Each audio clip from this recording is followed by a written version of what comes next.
এবার দেখেন মোরব্বাগুলো কত সুন্দর হয়েছে, আর একেবারে সাদা ধপধপে, ওপরটা শুকনো আর ভিতরটা কিন্তু রসালো আছে, দেখতেই দারুণ লাগছে। মেহেক কিচেনে আপনাদের সবাইকে স্বাগত।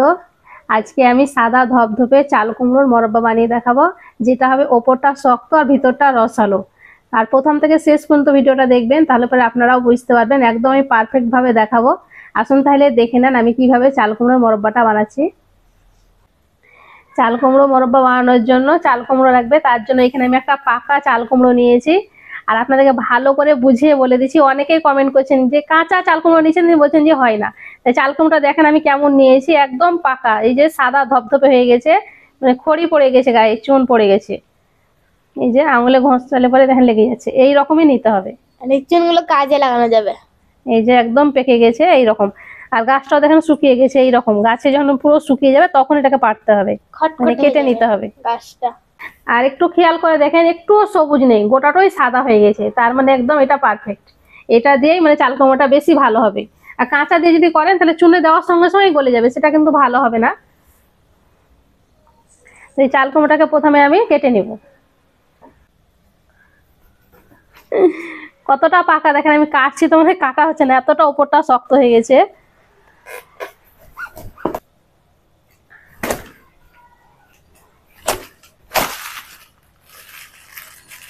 আর বীজটা দেখেন একদম হলুদ হয়ে গেছে, তার মানে খুব সুন্দরভাবে চাল কুমড়োটা পেকে গেছে। আর সাইড গুলো দেখেন, মানে এগুলো প্রচুর শক্ত আছে আর ভিতরটা নরম। এগুলা দেখেন আঙুল মানে এইরকম করছি তো ঢুকছে না, এত শক্ত। আর মোরব্বা বানাতে এইরকমই শক্ত চাল কুমড়ো লাগবে। এবার চাল কুমড়ো যে উপরে সেই খোসাটা আছে সেটাকে ভালো করে পরিষ্কার করে নিব। কেটে নিচ্ছি আরেকবার।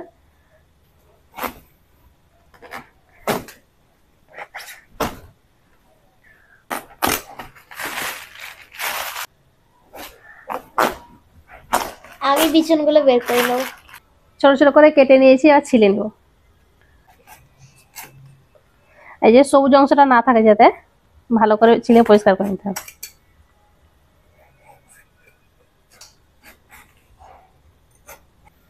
ভালো করে আমি ছিলে পরিষ্কার করে নিয়েছি। এবার যে ওপরে নরম অংশটা আছে সেটা ভালো করে বাদ দিয়ে দিতে হবে, এই যে নরম অংশটা।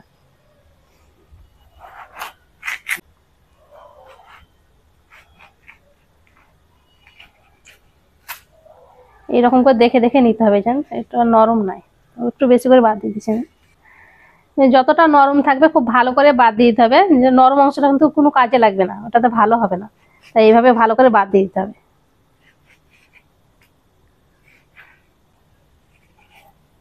এই যে দেখেন আর একটুও নরম নাই, একদম শক্ত অংশটা। ভালো করে এটা আমি পরিষ্কার করে নিয়েছি। আর মেহেক অপেক্ষা করছে কেঁচাবার জন্য, মেহেককে খুব ভালো লাগে কেঁচাতে। হ্যালো, কেঁচি নাও। আর এদিকে আমি সবগুলো ছিলে পরিষ্কার করে নেবো। হাতে লাগে না, সাবধানে করতে হবে, আস্তে আস্তে কর, হাতে না লাগে। সবগুলোকে আমি ভালো করে কেটে পরিষ্কার করে নিয়েছি। এবার কেঁচিয়ে নিব। কেঁচানোর জন্য এখানে আমি একটা কাঁটা চামচ নিয়েছি, এটা দিয়ে কেঁচিয়ে নিব। এই যে দেখেন পুরোটা এইভাবে ঢুকিয়ে দিতে হবে, এইরকম করে, এইরকম আস্তে আস্তে করতে হবে, এইভাবে নাহলে হাতে ইয়ে যাবে। আস্তে আস্তে করতে হবে, তাড়াহুড়া করলে পরে হাতে ঢুকে যাবে। এটা দিদি ঢুকে যাবে। এইদিকে তারপরে এইদিকে করে নিতে হবে এইভাবে। এই সাইডটাতেও করে নিতে হবে,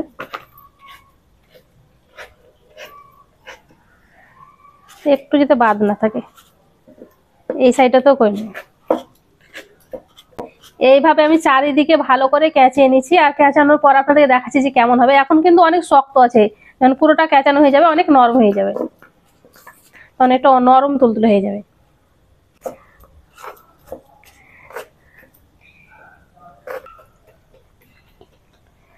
সবগুলো আমি চারি সাইডে খুব ভালো করে কেঁচিয়ে নিয়েছি। এই যে চারিদিকে খুব ভালো করে কেঁচিয়ে নিয়েছি। আর আগে দেখেন অনেকটা শক্ত দেখেছে, এখন দেখেন নরম তুলতুলে একদম হয়ে গেছে। আর কতটা পানি বের হবে দেখেন। এইরকম করে ভালো কেঁচানো যদি হয় তাহলে এরকম করে সব রসটা বের হবে। মানে এমন ভাবে কেঁচাবেন যাতে একটু বাদ না যায়, মানে ভালো করে কেঁচানো হবে তাহলে স্যাটা ভালো মতন ঢুকবে ভিতরে, যেখানে কেঁচানো হবে না সেখানে ভালো মতন ঢুকবে না। বারে বারে দেখাচ্ছি আপনাদেরকে, এইরকম নরম তুলতুলে হয়ে যাবে কেঁচানো হয়ে গেলে। এবার আমি এখানে হাফ বালতি পানি নিয়েছি, এই পানিতে দিয়ে দেবো চুন। এখানে আমি 1 চামচ চুন নিয়েছি, আর এই চুনটা হচ্ছে খাবার চুন, যেটা আমরা পান খৈনি দিয়ে খাই সেইটাই। আপনারা যে কোনো এটা পানের দোকানে পেয়ে যাবেন অথবা মুদির দোকানেও পেয়ে যাবেন। আর এটার দাম খুবই কম, 100 গ্রামের দাম এখানে 5 টাকা। ভালো করে ঘুলে নিন। চুনটাকে আমি পানিতে ভালো করে ঘুলে নিয়েছি। এবার আমি চাল কুমড়োগুলো দিয়ে দিচ্ছি।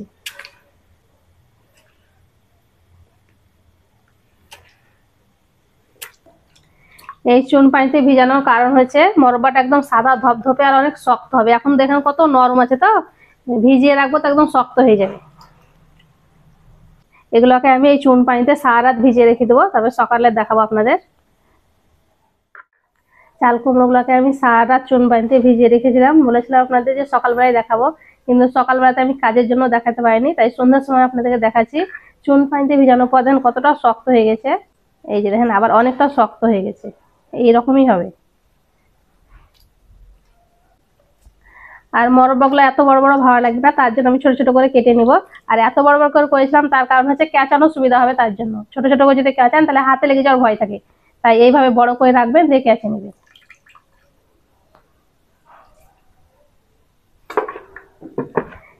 এবার আমি এগুলোকে ছোট ছোট পিস করে কেটে নিচ্ছি।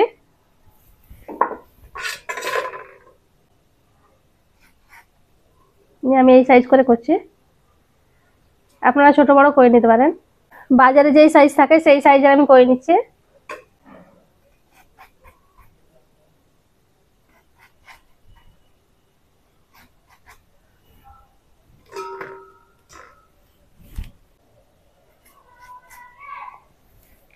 সবগুলোকে আমি খুব ভালো করে ছোট ছোট করে কেটে নিয়েছি। এই দেখেন, আর কিছু আমি এইভাবে করে করে কেটে নিয়েছি। এই যে 2 রকমেরই পাওয়া যায়, এরকম আর এরকম লম্বা করে কেটে নিয়েছি। এবার আমি এই চাল কুমড়োগুলোকে প্রায় 5 থেকে 6 বার খুব ভালো করে ধুয়ে পরিষ্কার করে নেবো, যতক্ষণ না পানিটা একদম চকচকে পরিষ্কার হচ্ছে। মানে চুনটাকে খুব ভালো করে ধুয়ে পরিষ্কার করে নিতে হবে, কারণ ভিতরে চুনটা ঢুকে আছে। চুনটা যদি ঢুকে থাকে তাহলে খেতে কিন্তু ভালো লাগবে না, চুনের একটা গন্ধ থাকবে। চাল কুমড়োগুলোকে আমি 6 বার পানি দিয়ে খুব ভালো করে ধুয়ে পরিষ্কার করে নিয়েছি। এই যে দেখেন, এইভাবে ভালো করে ধুয়ে পরিষ্কার করে নিতে হবে, যে একটু ভিতরে চুন না থাকে। এবার আমি চাল কুমড়োটা সিদ্ধ করব, তার জন্য কড়াইয়ে দিয়ে দিচ্ছি পানি। এখানে আমি 2 কিলো চাল কুমড়ো নিয়েছি, তার জন্য 2 লিটার পানি দিয়ে দেবো। এবার আমি কুমড়োগুলো দিয়ে দেবো।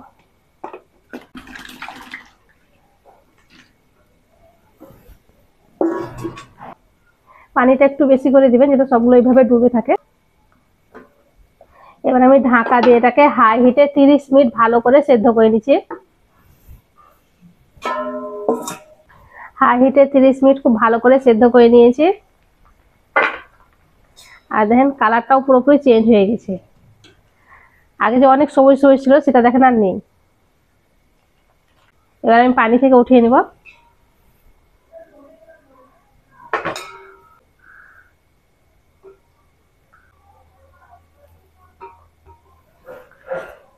সবগুলো আমি পানি থেকে উঠিয়ে নিয়েছি। এবার আমি মোরব্বার জন্য সিরাটা বানিয়ে নেব। এখানে আমি চাল কুমড়ো 2 কিলো নিয়েছি, তার জন্য চিনি নিয়েছি 800 গ্রাম। আর চিনিটা দেখেন একদম সাদা ধপধপে যে চিনি, সেটাই নিয়েছি।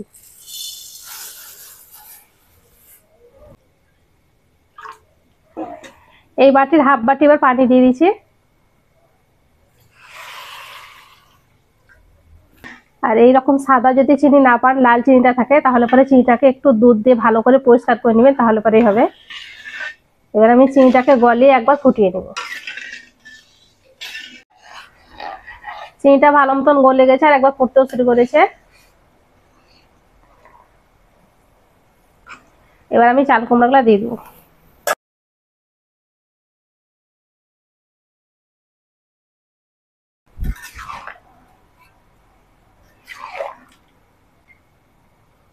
আর চিনিটা কত পরিষ্কার দেখেন, একদম এই যে সাদা ধপধপে।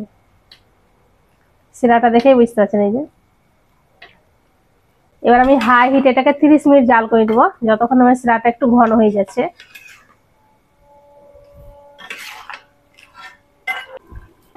30 30 মিনিট আমি জাল করে নিয়েছি। এখনো দেখেন অনেকটা ছেঁড়া আছে, আর একটুখানি ঘন করে নিতে হবে, এখনো পাতলা হয়ে গেছে। এই যে এইভাবে একটু পর পর নেড়ে দিতে হবে আর জাল করে নিতে হবে। আর মনে রাখবেন হাই হিটে করে নিচ্ছি আমি। অনেকেই বলে যে লাল হয়ে যায়, কই লাল হচ্ছে না দেখেন। এই যে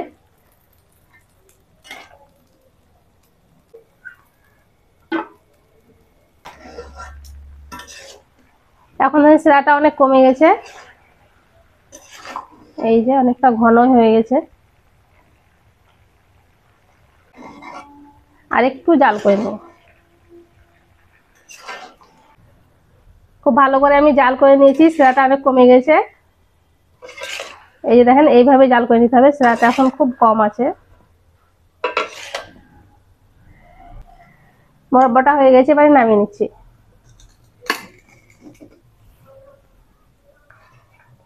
এটাতে আমি একটুখানি ঠান্ডা করে নেব।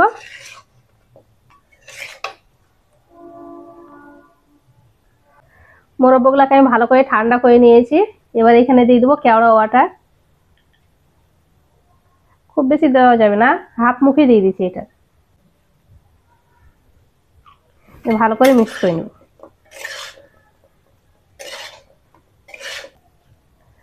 আর মুরব্বার ভিতরে দেখেন কত সুন্দর এখন থেকে রস ঢুকে গেছে, এই যে শিরাটা।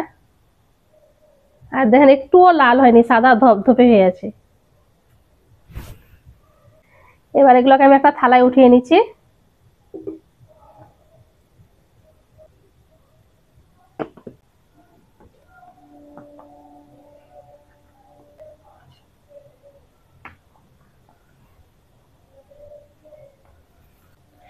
সবগুলো আমি কড়াই থেকে উঠিয়ে নিয়েছি।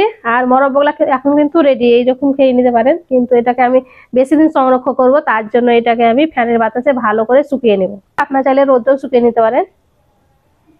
মুরব্বাগুলোকে আমি সারা রাত ফ্যানের বাতাসে শুকিয়ে নিয়েছি, তারপরের দিন রোদ্রে ভালো করে শুকিয়ে নিয়েছি। এবার দেখেন কত সুন্দর হয়েছে, আর একেবারে সাদা ধপধপে। ওপরটা শুকনো আর ভিতরটা কিন্তু রসালো আছে, দেখতেই দারুণ লাগছে। বিনা খরচা, এই মুরব্বাতে কোনো রকম খরচা হয় না, শুধু মাত্র চিনি দিলে পরে হয়ে যাবে, চিনি আর চাল কুমড়ো। আর এই যে দেখেন আমি ছোট ছোট করে কটা বানিয়েছিলাম, যে এগুলা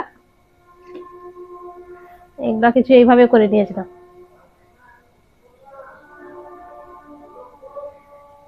কিছুটা আছে এরকম করে নিয়েছিলাম, আর কিছুটা এরকম লম্বা লম্বা সাইজ করে নিয়েছি। একেবারে সাদা ধপধপে। একটা ভেঙে দেখাচ্ছি, ভিতরটা রসটা কি সুন্দর ঢুকেছে। এই যে দেখেন একদম কাঁচের মতন ভিতরটা সাদা হয়েছে। আর এই দেখেন রসালো,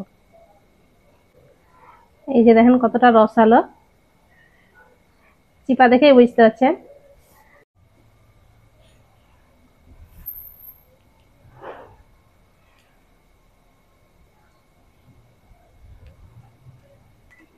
এইভাবে বেশি করে মুরব্বা বানিয়ে একটা এয়ারটাইট কৌটোর মধ্যে ভরে রেখে দিবেন, ফ্রিজে রেখে দিবেন, নর্মাল ফ্রিজে দেবেন। অনেক দিন পর্যন্ত রেখে খেতে পারবেন, সহজে নষ্ট হবে না।